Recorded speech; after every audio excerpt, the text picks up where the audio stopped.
The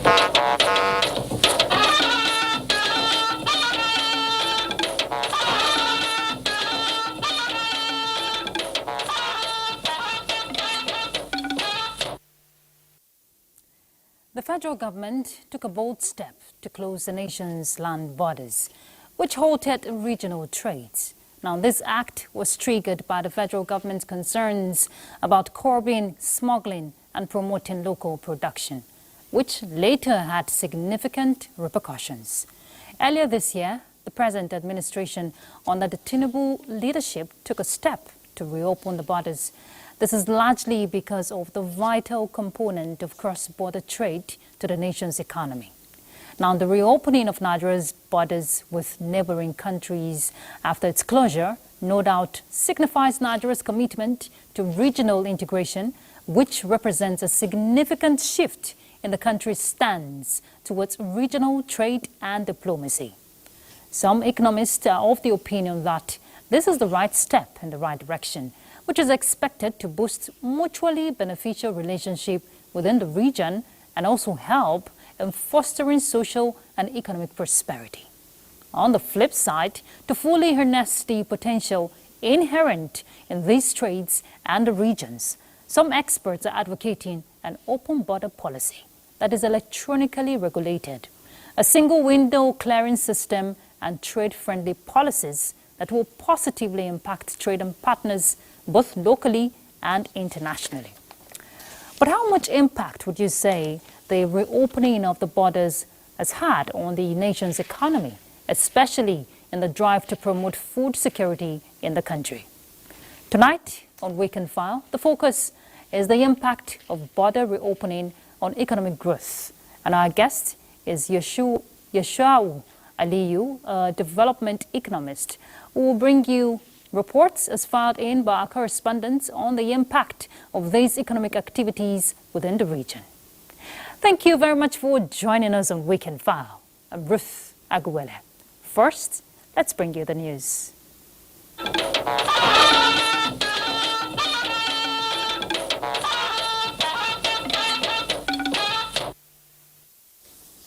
We'll begin from the political train. The University of Benin Sports Complex, Ugbo campus, witnessed the presence of the All Progressives Congress supporters from within and outside Edo State for the mega rally ahead of the Saturday, 24 September governorship election in the state. Vice President Kashim Shettima at the rally urged the electorate in the state to vote for the party's candidate to transform the state. State House correspondent Abdurrahman Jabrila reports.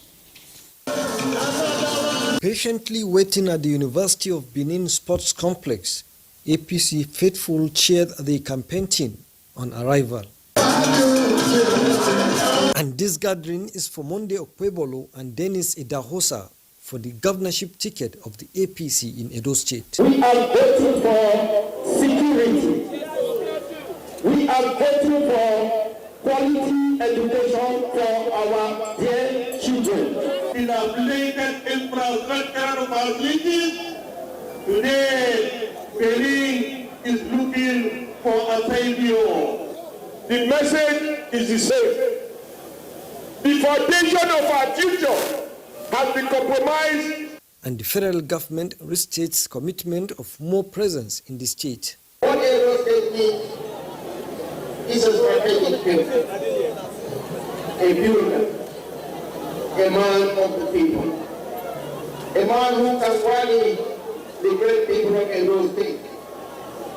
Edo needs a man who opens his doors to the people, hear their cry, and lead them with a fear of God. From the Benin City Airport, the Vice President proceeded to the palace of the Oba of Benin to seek for his royal blessings.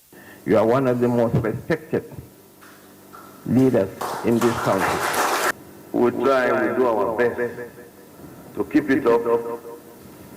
All the things you said, we do our best. As I always say, it's work in progress to make things peaceful, tranquil in the state and in the nation. Edo State in south-south Nigeria is expected to hold an off-cycle election to get new governor for the state next week, Saturday. From Benin, Abraman Jibrila, NTA News. Still on the Edo governorship election, chairman of PDP Governors Forum, Bala Mohammed, led all the PDP governors to Benin City for the grand rally of the party to show solidarity ahead of the September 21 Edo governorship election. Goodluck Enani reports that former vice president and former presidential candidate of PDP, as well as party leadership at a national and state level, attended the mega rally, where the candidate Asiu Ighodalo promised the electorate a purposeful and result-oriented governance. Garrick Memorial Ground was the venue of the rally. Supporters of the party from across the states, including members of PDP, Board of Trustees, PDP governors, the former vice president and former presidential candidate of the PDP, Alhaji Atiku Abubakar, converged on the venue in show of unity and solidarity. Each of the speakers at the rally say PDP has all it takes to deliver good governance, asserting that with the candidates of the party in the Edo governorship election, Edo will enjoy more democratic dividends. He has been in government from time and time over, and so he knows how to fix it. I have a simple message to the INEC chairman. He should not be intimidated. We should create a level playing field. He has promised the women of Edo State political inclusion and participation. When I came, they said teachers were no good, that they could not read. Today, he said, don't number one in education. Acting chairman of the PDP, Umar Damagun, said the party is confident in the person of Asiu Ighodalo. The way the people of Edo State had accepted our candidate. The work is hard. The work may be tough, but we shall prevail by the grace of God Almighty. In Benin, Goodluck Enani, NT News. In other news, the World Bank is making more commitment in supporting Nigeria to provide electricity to rural communities in the country under the Nigeria Electrification Project. Joshua Ojito reports that World Bank Vice President, who is in Nigeria, assessed impacts of rural electrification projects in some communities, which is already transforming rural economy. Peti, Nkwali Area Council of the FCT, is one of the benefiting communities of the Nigeria Electrification Project, NEP, which has so far provided electricity to more than 7 million Nigerians through solar hybrid mini-grids, solar home systems, and captive power plants. Since solar came here, our business and everything is moving on. World Bank is one of the funding partners of the project, and its vice president on infrastructure is in Nigeria to assess how the project is stimulating rural economy and energizing education as well as health.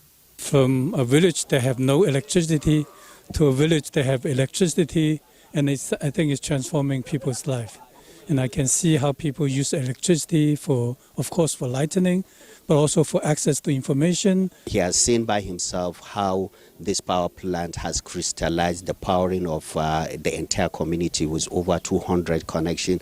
And that's why in the new DARE program, we have a very, very, very steep ambition to ensure that more people have this energy. World Bank commits to provide electricity to more than 300 million people in sub-Saharan Africa by 2030. And the success story of the Nigeria Electrification Project is expected to scale up interventions. Joshua Ojito, NTA News. Over 9 million vulnerable Nigerians are to benefit from the federal government's Community Action and Resilience Economic Stimulus known as NG Care program. The $750 million Learning and Experience Sharing program, supported by World Bank, has kick-started in Bauchi State under the Federal Ministry of Finance, Budget and National Planning. This is an event that brought together veterans and current staff of the Nigeria Community Action for Resilience and Economic Stimulus Program from 6 states of the northeastern region alongside Plateau, Benue, Nasarawa, Katsina, as well as Jigawa and Rivers states. So, for me, let us be frank and share frankly what will take us out. You gather together, you share those views, and you will learn something from it. The performance evaluation of the program shows the need for more effort in some areas of intervention in Bauchi State. We are going to double up all those activities, those elements that we did not do very well. The World Bank, because of the request of the federal government, is preparing documentations for an additional financing for NGKs to the tune of $500 million. Recommendations of the forum include the continuation of the advocacy and sensitization to state governments with the view to encourage the timely release of funds. In Bauchi, Muaz Hassan, NTA News. On security, the Chief of Defense Staff, General Christopher Musa, has charged the troops of the Nigerian Army deployed to Zamfara State to gear more efforts towards securing the state. General Musa, who interacted with the troops as part of his one-day working visit to the state, expressed confidence that with improved synergy, the battle against the terrorists would soon be completely won. What we are going to do now is we are turning the operation into a theater, just like how we have in the Northeast. My government is fully committed to cooperate with the military and other security agencies in the state. And in a related development, President Bola Tinubu receives with relief the news of the successful operations against security threats in the northwest by troops of the Nigerian military. In a statement by his special advisor on information and strategy, Bayo Onanuga, the president says the success of the operations gives further assurance that our security operatives are up to the task of ensuring the peace and security of the nation.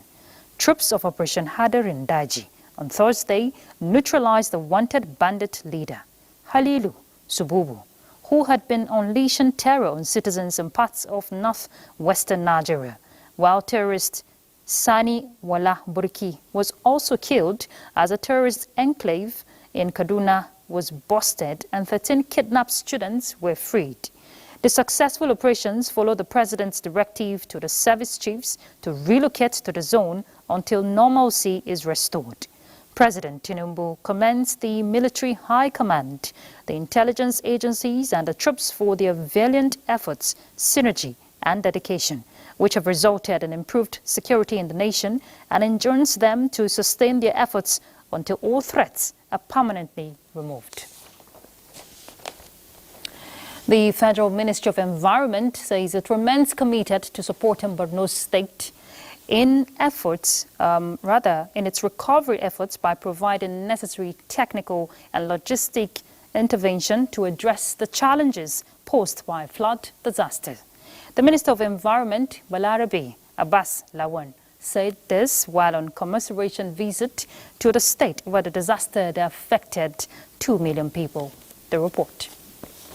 Delegation of the Federal Ministry of Environment, led by the minister in this visit to Borno State Governor Babagana Umara Zulum, is strategizing on ways of mitigating the effects of flooding and extended impact on the environment. Minister Balarabe Abbas Lawan maintains that there would be no compromise in concerted efforts aimed at bringing relief to the people affected by the flood. I came with a team of experts in various areas that will address, because this flood is just the beginning. Borno State was worst hit for the first time in 30 years on Tuesday after the Alau Dam overflowed following heavy downpour, with hundreds of thousands displaced and casualties recorded.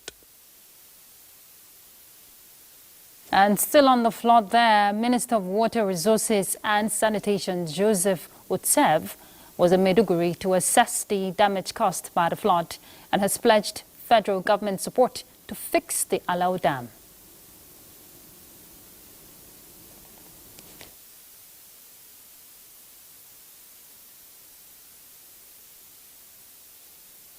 We will make sure that from the Federal Ministry of Water Resources, in collaboration with the state government of Borno State, will work out a permanent solution to this particular problem. These things have to be addressed politically. We have to sit down to brass funding. We have to invest in studies, we have to invest in research. And most importantly, we have to invest in technology that will address this problem. In the same vein, the National Emergency Management Agency, NEMA, has spearheaded a complex search and rescue mission, leading to the evacuation of hundreds of families trapped in locations worst hit by the flood within Maiduguri and its environs. With many of such families yet to be reached, NEMA is calling for additional critical equipment to aid in the rescue efforts. Taking more boats to reach out to those stranded at Abaganara. We're trying to avoid a situation of outbreak. The Borno State government directed the Ministry of Environment and Health through the GM Bosepa. They've been able to come and clean up the place. Another disaster happened in Benin. This time around, the 4-story building located at Ekato Street, Ekosodin, Benin, collapsed at about 6 a.m. during the heavy downpour this Saturday. Information at our disposal indicates that 2 students and the landlord's son, who were among those in the building when it collapsed, have been rescued. The landlord of the building is said to have traveled to his village for burial when the incident happened.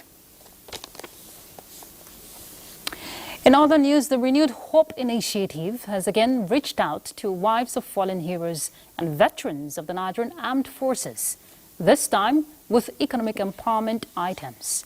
National Chairman of the initiative and Nigeria's First Lady, Oluremi Tinubu, while handing over the items to the defense and police officers' wives in Abuja, says the intervention aims to grow the business community within the security sector. State House correspondent Aguele Taiwo reports. Within the last 1 year, this is the second visit by Nigeria's First Lady Oluremi Tinubu to Power School in Abuja on empowerment drive. This time around, it is to hand over donated items to the Defense and Police Officers' Wives Association for onward distribution to widows of fallen heroes and veterans of security services in the country.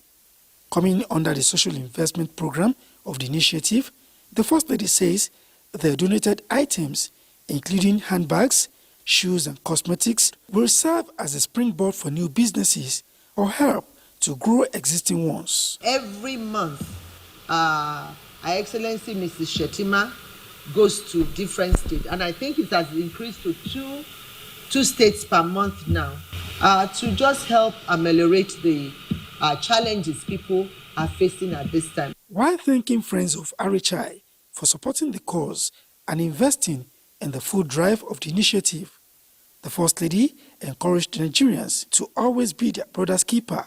Reach out to them. Thank God that Mrs. Musa mentioned the every home a garden, and he said garden in your backyard.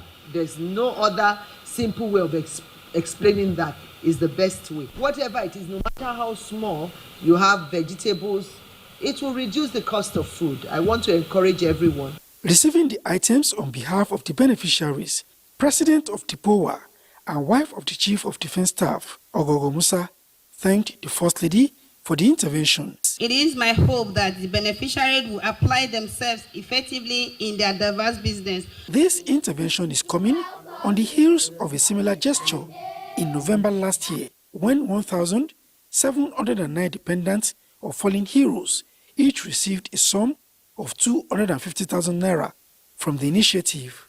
In Abuja, Aguele Taiwo, NTA News. For consistently showing the world the true spirit of Nigeria, demonstrating courage and resilience where the honor of the country is at stake, Nigerian Paralympic athletes deserves the very best in terms of incentives. Nigeria's First Lady, Oluremi Tinubu, stated this when she received the country's contingent to the 2024 Paralympic Games in Paris in the State House. Here is State House correspondent again, Aguele Taiwo. The just concluded 2024 Paralympic Games in Paris ended with Nigeria having a total of 7 medal haul, comprising 2 gold, 3 silver, and 2 bronze. Remarkable feats by team captain Oluwakemi Folashade and Onyinyechi Mark in para-powerlifting not only saw Nigeria winning 2 gold medals, but breaking world records with 167 kilogram and 147 kilogram lifts. So, with Nigerian badge sitting right next to the medals on their chest, the victorious athletes marched into the First Lady's office in the villa to a hero's welcome. As the grand patron of the African Paralympics Committee, the First Lady expressed the appreciation of the country to the para-athletes, not just for the medal haul, but for restoring the image of the country. Your success has united us all in celebration, and I'm confident that this is just the beginning of more historic accomplishments to come. We look forward to the future with renewed hope, knowing that with champions like you, Nigeria's place on the global stage is secured. Folashade's incredible... Calling each medalist by name, the First Lady says their feat, especially new records set by the team captain Oluwakemi Folashade and Mark Onyinyechi, has raised the bar for para-athletes worldwide. You remind us that the sacrifice we endure today will ultimately lead to the future we all desire. The Paris 2024 Paralympics marks the beginning of a new chapter for Nigerian sports. This success is a call to action for all of us to continue to support and invest in our athletes. We must ensure that the structures, resources, and opportunities necessary for their continuous growth are not just available but enhanced. Matching our calls for incentives with action, the First Lady presented the athletes with bouquet of flowers along with other gifts. The team that Nigeria presented won at least 1 medal in all the 4 sports that it competed. I'm very excited. I don't know what to say because she has met our needs. So we'll say a very big thank you to her. The 7 medals won by these athletes in Paris bring Nigeria's medal haul to a total of 400 since its first participation at the 1992 Paralympic Games in Barcelona, Spain. In the State House, Adeni Itaiwo. Thank you for staying tuned to the dial. Before we begin our discussion proper, let's find out how the states are faring, but we'll begin with a background report. You know, it's been 6 months since President Tinubu ordered the reopening of Nigeria's borders to neighboring countries. What has been the economic benefits? Well, in this report, immigration correspondent Victor Azu examines the prospects and challenges of the open borders. Nigeria shares land, air and coastal borders with several neighboring countries, including Benin to the west, Niger to the north, Chad to the northeast, and Cameroon to the east. There are specific borders that are open for transaction. The semi-area border has been open for a while. Ijiroko border in the southwest has been open for a while. And some borders within the northwest that have borders with the Niger Republic, some with Benin Republic are also open. But generally, the borders between Nigeria and Cameroon, the borders between Nigeria and Chad, and some borders in Niger, in the northeastern part of Nigeria, are closed for security reasons. While acknowledging that the reopened borders have provided a boost to trade and economic activities, the experts are worried that this may have also worsened inflation and smuggling. It's a challenge that the Nigeria Immigration Service hopes to tackle by installing electronic borders, but that is still work in progress. Yes, we need to increase our border surveillance. We need to employ more people in the immigration service. We need to empower them. Don't forget that we are having less than 30,000 immigration men and women in Nigeria, which is inadequate. Every border that is recognized should be given infrastructure. People should pay their dues, travel with the appropriate document. It will be more beneficial to the country than for us to invest huge amount of money and time and resources to close our border, because it's enforcement. Key players contend that without effective border security, the benefits of open borders may continue to elude the country. In Abuja, Victor Azu, NTA News. And from Lagos, the reopening of the Seme-Krankie land border along the southwestern part of the country is expanding the scope on how best to facilitate trade while improving business transactions across the West African corridor. Top on the agenda is the implementation of a single platform for declaration, entry and exit of goods into the land space of both Nigeria and Benin Republic. Michael Olaleye brings us details. Here is Nigeria's gateway to the rest of Africa. And since the reopening of the Seme-Krankie border post in December 2020, getting business to hit its peak has been steadily progressing. Because of the exchange of Benin Republic, people they come like the way they used to come before. There are major issues which could be described as some of the positives from the reopening of the border, and these basically revolve around removing impediments to trade. We did in Benin here then totally on transits. These things that are not meant to be used in Benin Republic are to pay administrative charges, but it's more or less as if we are paying another duty here when our main focus duty are still waiting for us at the entry to the final users of this product. The two delegations undertake to spare no effort to implement the guidelines set by the authorities of the two countries and the improvement measures adopted, namely the continuation of efforts to promote the ECOWAS trade liberalization scheme. Rather than look at it as a platform to export goods and services to the country, we should take it as a platform for Nigerian goods to be sold across West Africa, take advantage of the West Africa market. Continuous evaluation of trade facilitation policy, experts say, will strengthen cooperation and expand the Nigerian markets beyond the West Africa sub-region. In Lagos, Michael Olaleye, NTA News. We'll bring in our guests now. We have with us in the studio development economist, Malam Yusha'u Aliyu. Thank you so much for joining us, Malam Aliyu. Thank you very much. Now, if we look at a timeline from the closure of the border till now, how would you say the reopening has helped, boost productivity, reduce demand, and of course, enhance competitiveness in the market? Trade is a very significant factor as far as development is concerned. Trade liberalization policies of ECOWAS, trade liberalization policies of African Union are significant toward creating all obstacles of restrictions in our trade barriers. That is why Nigeria is a signatory to many of these portfolios, including Africa Continental Free Trade Agreement.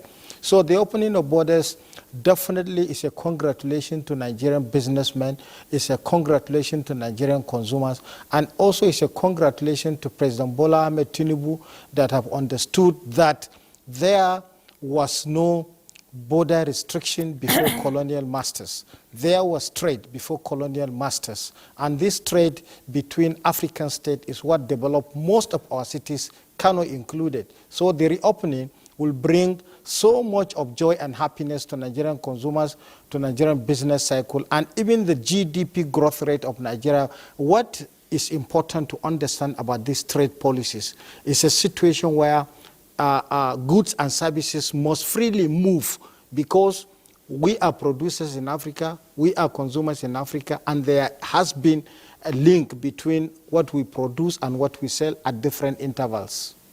Indeed, and of course, experts are saying that it will open up business opportunities, expand manufacturers' ability to look at diverse means, when sorting their products.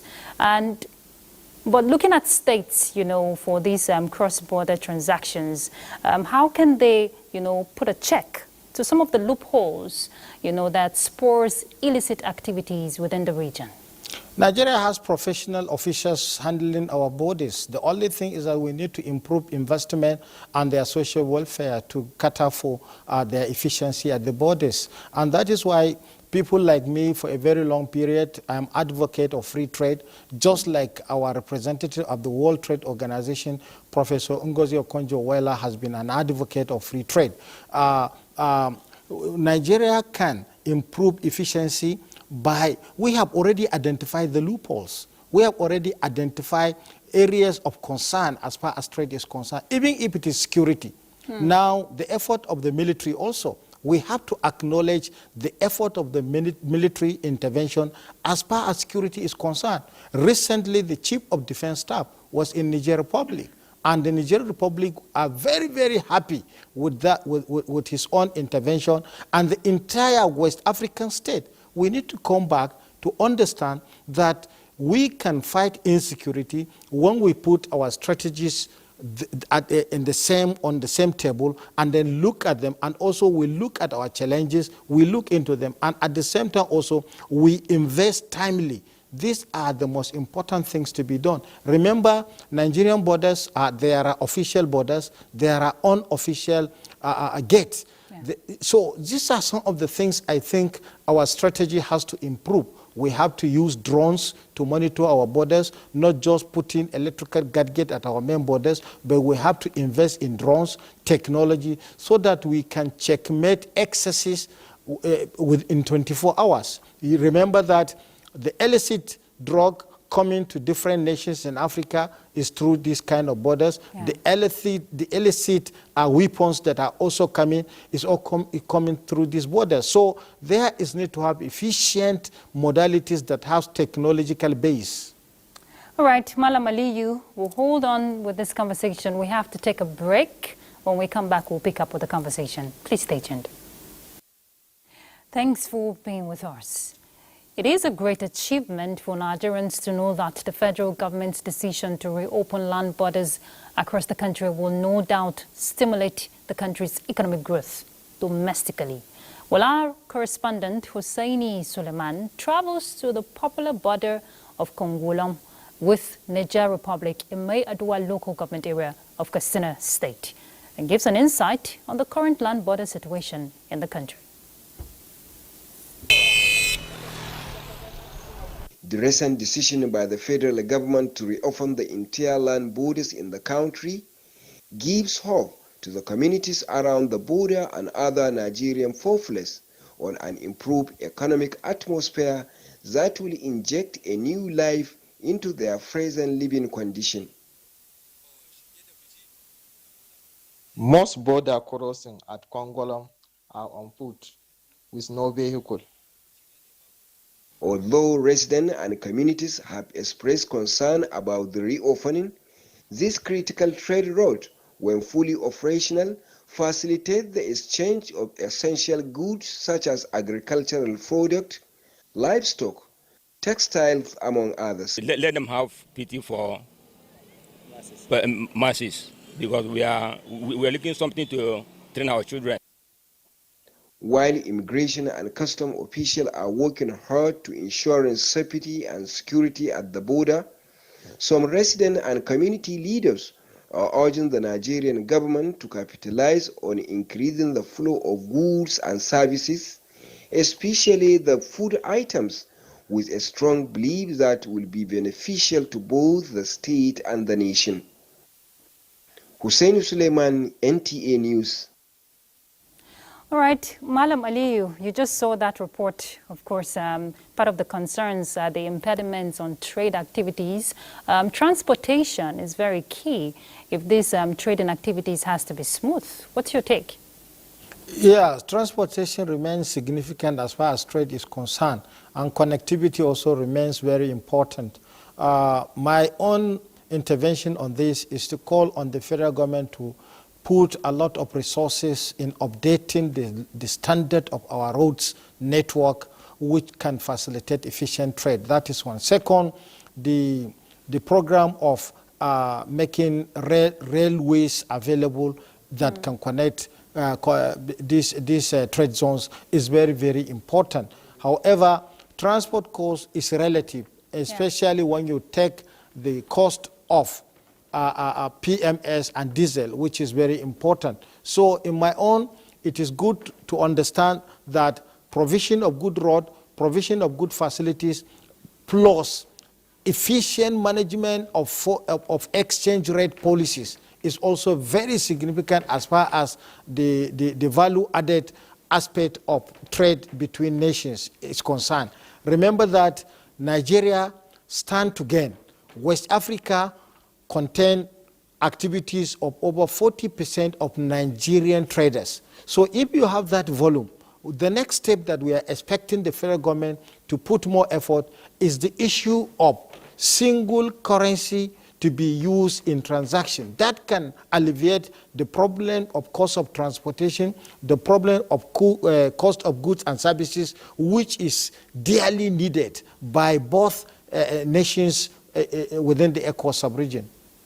Of course, which is part of what they're advocating, talking about the ECOWAS liberalization scheme. Yeah. But let's look at another important aspect. You've talked about investment on the right border management, talking about surveillance, deploying technology and all of that. Now, you have this investment, but if you don't have synergy amongst authorities concerned, then what's the use of the system? What kind of synergy are you expecting if we must strengthen these border activities? The most important synergy is to have somebody who is leading the engagement. Nigeria must lead. Nigeria, like I said, 40% of trade that is taking place in West Africa is being coordinated by Nigerians. Therefore, Nigeria is the one to bring good policies, is the one to drive all the benefits, is the one also to organize the whole market. And if you understand what I mean by saying that Nigeria is leading, you have to understand that West Africa cannot succeed with anti-free trade from Nigeria. Now, and that is why I'm congratulating President Bola Ahmed Tinubu for understanding the ECOWAS plight, for understanding the concern of security operatives that are trying to maintain good and efficient security in West Africa. And this border relationship will go beyond providing goods and services. It will also include provision of food security. You know, food security is not only the production of food or the availability of food, but the good price at which consumer will have those products is more important as far as food security is concerned. So there is no way we can sit as an economic bloc. The Europeans have succeeded in teaching us what it means to have a bloc that is networking, the bloc that is working, and how efficient you can have your border policies, your immigration policies. But at the same time, a nation that has strong resources must lead. Therefore, that synergy you are speaking must be coordinated by Nigeria. The rest of West African are happy to follow Nigeria, but we must come with what those nations will be interested, not compromising our standard and our security situation. And internal coordination, Malam Aliyu, just before we round up, internal coordination is also important. That balance, you know, we know why the border was closed. In the first instance, smuggling was one key aspect. How do we create a balance as we're reaping the benefit? We're also curbing smuggling activities. You see, I don't look at smuggling as one of the main reasons why we should close border. If we have friendly trade policies, smugglers will comply. But when you have so much of restriction, you encourage smuggling. When you train your personnel, when you give your personnel adequate attention in their welfare and then adequate supervision, there is no way certain individuals will create hurdles. Remember, President Bola Tinubu, in his magnanimity, has brought exemption in a lot of taxes in this trade. That is very good. We speak about that so that those intending to import anything that will improve our agricultural base in Nigeria, either in terms of machinery or equipment, or either in terms of paddy, which we are looking for. Remember, Nigerian population is the highest in West Africa. Remember, Nigeria has the biggest market in West Africa. And remember that whatever efficiency we are calling, whatever policy we want to show the rest of the world, Nigeria must give a lead. The ECOWAS is our own opportunity to exploit different models of engagement, either in terms of efficiency or productivity. All right. And of course, economic stability and economic integration should be the drive. Thank you very much, Malam Yusha'u Aliyu, a development economist. Thank you for coming on Weekend File. Thank you very much. Been there. On the global scene, German and Kenya officials have signed an agreement in Berlin to promote the recruitment of skilled workers to fill gaps in Germany's labor market, and also facilitate the repatriation of Kenyans who do not have the right to stay in Germany. Francis Udojo has details. The agreement between Germany and Kenya was signed during a visit to Germany by Kenyan President William Ruto, who met with German Chancellor Olaf Scholz. Ruto said the agreement benefits both sides because it brings together the potential of educated young Kenyans and German technology and resources. Experts say the country needs about 400,000 skilled immigrants each year as its aging workforce shrinks. In another development, British Prime Minister Keir Starmer and US President Joe Biden have delayed a decision to let Ukraine fire long-range Western-supplied missiles into Russia. Starmer told reporters at the White House that he had a discussion about strategy with Biden and that he and Biden will now discuss the plan at the UN General Assembly the week after next with a wider group of individuals. Meanwhile, floods and landslides have killed almost 300 people in Myanmar, Vietnam, Laos, and Thailand in the wake of Typhoon Yagi, which dumped a colossal flood of rain when it hit the region last weekend, forcing thousands to flee their homes as Myanmar's junta chief has made a rare request for foreign aid to cope with deadly floods. Francis Udojo, NTA News. All right, on sports update, we have Francisca already standing by to give us all the gist. Francisca. Thank you, Ruth. Welcome to Sports Update. Brave Junior D Tigress lost in the final of FIBA Under-18 Women's Afro-Basket in Pretoria, South Africa. After defending champions, Mali secured a 76-56-point victory. Mali were bookmakers' favorite to retain the title before the final as Umu Kumari dropped in 31 points over 4 quarters of 11-8, 18-15, 24-19 and 23-14 victory for the Malians. Mali have now won the tournament for an unprecedented 9th time. In football, Super Eagles striker Victor Boniface scored twice and assisted one as Bayern Leverkusen beat Hoffenheim 4-1 in the German Bundesliga. The 23-year-old set up Martin Terrier in the 17th minute before strike on both sides of Florian Wirtz to move Leverkusen to 5th in the German league. Boniface again, and there wasn't much defending that time. And Boniface! Beautiful finish! Ace trying to cut in and then goes to the outside. Boniface! Superb! Rivers United claimed their first win of the season after a 3-1 victory over Heartland at the Adokiye Amisiamaka Stadium, Port Harcourt, with new signing Taufik Otaniyi on target. Also on Saturday, Shuaibu Ibrahim scored the only goal as Remo Stars pipped Sunshine Stars of Akure. Later on Sunday, Kano Pillars are in Yenagoa to play Bayelsa United. Niger Tornadoes of Mina welcome Nasarawa United, while Shooting Stars take on Plateau United at the Lekon Salami Sport Complex in Ibadan. Away from Nigeria, Liverpool's perfect start on the onslaught came to stunning end as Nottingham Forest won 1-0 at Anfield this Saturday, while Erling Haaland's double sent Manchester City 3 points clear at the top of the Premier League in a 2-1 win over Brentford. Earlier, Manchester United eased the pressure on Erik ten Hag with a comfortable 3-0 win at Southampton. On Sunday, Tottenham Hotspur take on Arsenal in a North London derby. Well, that's it on Sports Update. It's back to Ruth. Thank you, Francisca, for that update. The Fidel prayers for the late legal icon Yunus Ustaz Usman SAN has been held in Kaduna, with Islamic scholars calling on Muslims to leave a legacy worthy of emulation by their family. Mohammed Lawan Baba reports that sympathizers are still trooping to the residence of the late Usman to condole with the family.